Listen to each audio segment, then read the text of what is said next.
Welcome friends to the camera.com channel. 1,50,000 के अंदर वो कौन कौन से बेस्ट कैमरे हैं जिन्हें आपने परचेस करना चाहिए। So let's discuss the list. यहाँ पर हम लिस्ट पर जाएं बट उसके पहले कुछ एक इंपॉर्टेंट बातें। देखो, कैमरे में कितनी भी ज़्यादा स्पेक्स हो, फॉर एग्जांपल अगर एक कैमरा 4K 60 fps अनक्रॉप दे रहा है, first you have to look कि भैया 4K 60 fps मैं कितना यूटिलाइज करूंगा या नहीं करूंगा।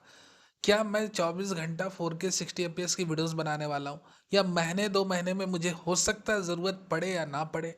तो कैमरे की फीचर्स के ऊपर मत जाना। मान लो एक कैमरा काफ़ी एक्सटेंसिव मैनुअल कंट्रोल दे रहा है और आपने अभी तक कैमरा पकड़ा ही नहीं, अभी तक आप स्मार्टफोन से फोटोग्राफी कर रहे थे, तो भैया एक्सटेंसिव मैनुअल कंट्रोल का आप करना ही क्या, अचार डालना है। एकाएक मैं अगर आपने हाथी पर चढ़ा देता हूँ, ठीक है चलो भैया हाथी पर बैठ जाओ, दुनिया काफ़ी अच्छी दिखती है, और आपने कार छोड़कर आप हाथी पर बैठ गए, तो क्या आप ऑपरेट कर लोगे हाथी को? तो थिंग इज कि आपने समझना है कि ऐसी कोई विरला चीज़ नहीं खरीद लेनी है कि उसके बाद आप बस उसे पेपर वेट बनाकर दुनिया को दिखाओ कि ये मेरे पास है। और एक और इससे भी इम्पॉर्टेंट चीज़ है कि भैया आप कोई भी कैमरा बॉडी खरीद लो, even more the most important factor कि आप कौन सी लेंस उसके ऊपर लगा रहे हो। आपने कैमरा बॉडी खरीद लिया भाई खूब महंगा सहंगा, और एक वेरिएबल अपर्चर की सस्ती सी किट लेंस लगाकर घूम रहे हो सान में कि मेरे पास तो एक कैमरा बॉडी है, उससे अच्छा आपका स्मार्टफोन खींच लेगा फोटो, बिलीव मी। तो आज की डेट में अगर आपको एक डिज़ायरेबल, एक अच्छा आउटपुट चाहिए, एक प्रॉपर सिनेमैटिक आउटपुट चाहिए जो कहीं ना कहीं आपको एक कंपटीशन के ऊपर लाकर खड़ा करे, जहां पर आप सही में चाहते हो कि आप जो कैमरा परचेस करने वाले हो उससे आपको एक बेटर आउटपुट मिले, एक अच्छी आउटपुट मिले, then you have to also invest in lenses. Without investing in lenses आपके पास कोई चारा नहीं, आपने लेंसेज पर पैसे खर्च करने ही करने हैं। तो जो आपका जो भी बजट है उसमें आप ये मान के चलो कि उसमें एक काफ़ी अच्छा पोर्शन मुझे आज नहीं तो कल लेंसेज पर डालना ही डालना है। विदाउट दैट कैमरे बॉडी जो है आपकी कभी प्रतिफलित नहीं होगी। ऐसा नहीं कि वेरिएबल अपर्चर किट जूम्स लेके घूम रहे हो और आपने अच्छी इमेजेस निकलने लगी, ये कुछ चमत्कार हो गया, ऐसा कुछ नहीं होने वाला। You have to be very logical with your camera, very practical, कि आप एक कैमरा बॉडी खरीदोगे फिर आप अपनी ज़रूरतों को भी पहचानो। मुझे पोर्ट्रेट्स लेनी है, मुझे वाइड एंगल शॉट्स लेने हैं, मुझे मैक्रोज लेने हैं, उस हिसाब से डेडिकेटेड एक लेंस पर इन्वेस्ट करो। Now let's jump into the content. So finally let's talk about the list of the cameras जो 1,50,000 के अंदर आते हैं। Of course there are lot of cameras, ठीक है, मैं उन सारे कैमरों के नाम नहीं लूंगा, मैं सिर्फ उस कैमरे के बारे में बातें करूंगा जो मैं आपको डायरेक्टली रिकमेंड करता हूं that you should buy. Camera that I recommend to you is Canon R8 camera. Canon R8 camera अपने आप में एक बहुत ही उम्दा कैमरा है। 1,30,000 लगभग इसकी बॉडी की प्राइस आपको पड़ेगी। इस प्राइस रेंज में इससे बेटर कोर स्पेक्स वाला कैमरा अभी कोई भी मौजूद नहीं है, आइदर इन निकॉन और सोनी। आप किसी भी कैमरे को इस प्राइस रेंज में इससे कंपेयर कर लो।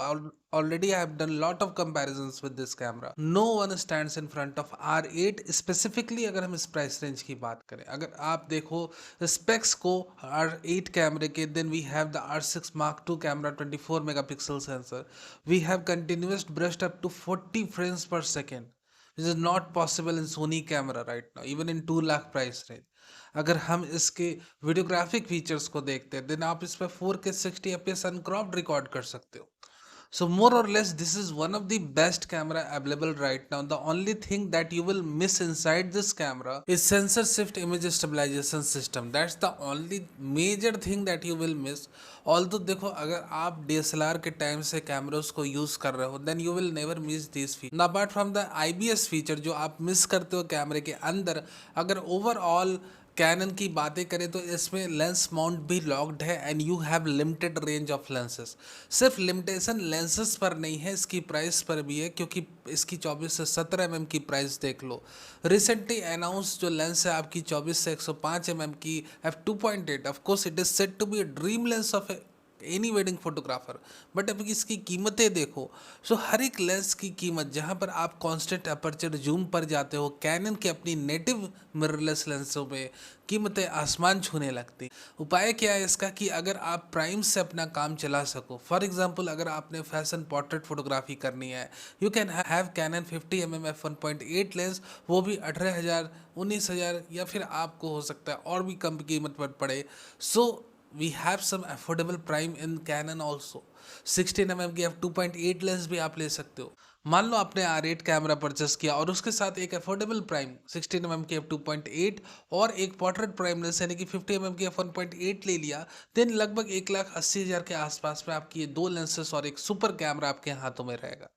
Now the other camera we have in this list is A7 III। उस A7 III कैमरे का सक्सेसर काफ़ी प्राइसी है और A7 III कैमरा आप तब लो जब आप एक ओपन लेंस माउंट के साथ जुड़ना चाहो। हालांकि ओपन लेंस माउंट तो आजकल निकॉन के साथ भी है।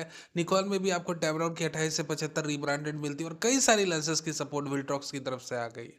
So even in Nikon you have options like Z6 Mark II camera. But अगर हम स्ट्रिक्टली सिर्फ एक 50 के अंदर के कैमरों की बातें करें, then Canon R8 without a doubt amazing camera. Lenses अगर आपको अवेलेबल हो जाती हैं आपके पसंद की, then you must buy this. अब हम 1,50 से 2 के बीच में जाते हैं। अगर आप थोड़ा सा भी अपने बजट को एक्सटेंड कर सकते हो, then what I highly recommend to you कि अगर आप फोटोग्राफर हो, then you must buy the Nikon ZF camera. कुछ 1,50 के रेंज में यानी कि 1,30,000 में जिस तरह से R8 अवेलेबल अपने स्पेक्स और प्राइस की वैल्यू में बेस्ट है, उसी हिसाब से निकॉन का ZF अपने प्राइसिंग और स्पेक्स के हिसाब से बेस्ट इन द क्लास है। Extensive manual control, class leading image stabilisation mechanism, high resolution mode of 96 megapixels, continuous burst की मैक्सिमम स्पीड की बात करें तो up to 30 frames per second C30 mode पर आप इससे निकाल सकते हो। सो ओवरऑल ये बहुत ही धुरंधर कैमरा है फॉर प्रोफेशनल फोटोग्राफर।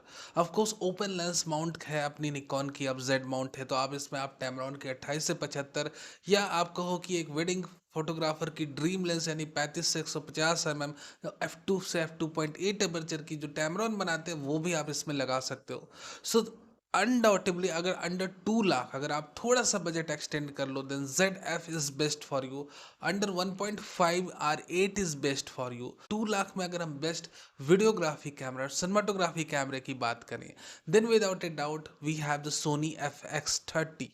FX30 भले ही एक APS-C सेंसर बेस्ड कैमरा है, बट अगर इन लॉन्ग रन ये आपको धोखा नहीं देगा। ना तो ये ओवर हीट होगा इन एडवर्स सिचुएशन, और इसमें लेंसेज की कोई भी कमी नहीं है। प्रोफेशनल कैमरा बॉडी है, एक्सटेंसिव यूज़ करो और आपकी जो भी basic training as a cinematographer ये कंप्लीट करा देगा with time count facility and all that stuff.